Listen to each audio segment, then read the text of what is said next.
Je vous ai souvent dit, vous êtes le temple de Dieu. Vous êtes plus important que votre argent. C'est le temple qui sanctifie l'or. C'est le temple de Dieu que vous êtes souillé. Vous êtes dans le péché. L'or que vous tenez, votre argent que vous tenez est souillé. Mais si vous êtes saint, pur, votre argent, voyez, est pur et le Seigneur va l'agréer.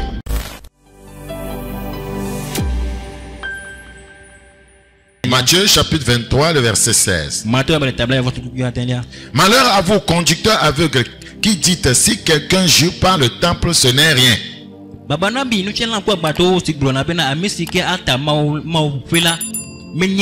Mais si quelqu'un jure par l'ordre du temple, il est engagé. Ça veut dire que le problème d'argent est très important pour eux. Et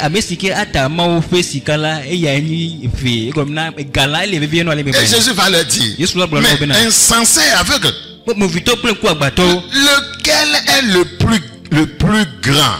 Lequel est le plus grand? L'or ou le temple qui sanctifie l'or?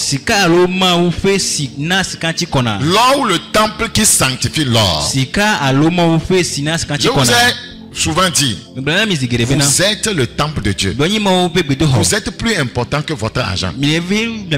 C'est le temple qui sanctifie l'or. Si le temple de Dieu que vous êtes souillé, vous êtes dans le péché, l'or que vous tenez, votre argent que vous tenez est souillé. Mais si vous êtes saint, pur, votre argent, voyez, est pur et le Seigneur va l'agréer.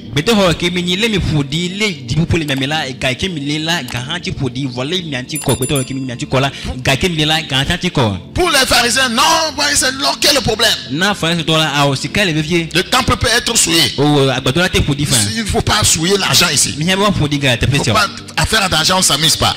C'est ce qui pullule dans les assemblées aujourd'hui. Les gens se rendent dans les églises, ils sont sales, ils sont souillés, ils sont des voleurs, des fornicateurs, des escrocs, ils sont des prostituées. Voyez, le temple qui sont essuyés, ça ne dérange pas le pasteur pharisien. Son problème, c'est que l'or n'a qu'à venir.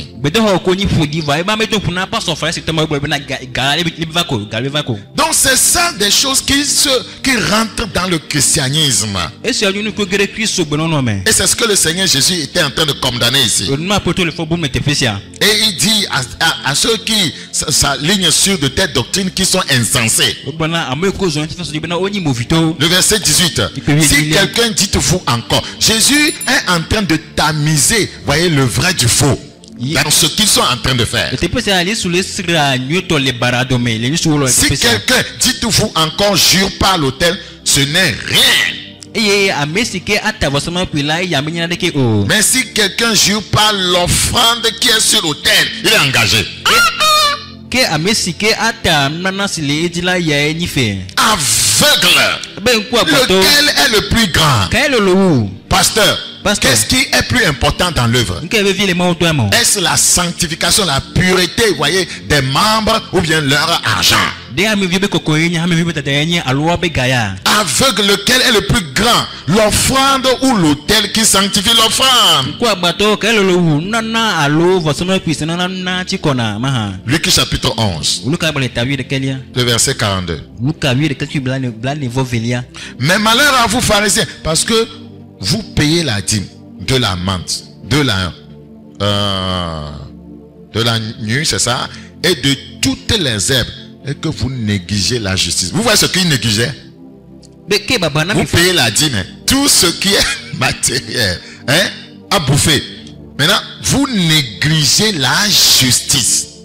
Un ministère qui néglige la justice, vous négligez l'amour de Dieu. Il dit, c'est là ce qu'il fallait pratiquer. La justice d'abord, l'amour de Dieu d'abord, sans omettre les autres choses. Les autres choses que vous faites, il n'y a pas de souci, mais il faut que la justice, voyez, il faut que l'amour de Dieu soit au centre de l'adoration. Dans certaines assemblées aujourd'hui, si le pasteur fête son anniversaire, gare à vous si tout le monde n'a pas cotisé. Le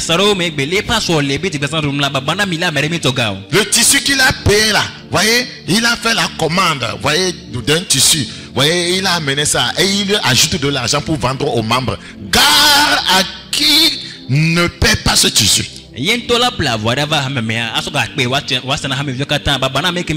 Il est traité de rebelle. Il est traité de démon, de celui qui veut détruire le ministère du pasteur. Et le jour de son anniversaire, car à celui qui ne va pas chanter joyeux anniversaire, joyeux anniversaire, pasteur Podogan, joyeux anniversaire. Ouais, c'est ce qui a cours aujourd'hui. Plusieurs choses dans l'église aujourd'hui qui n'ont rien à voir avec la parole de Dieu.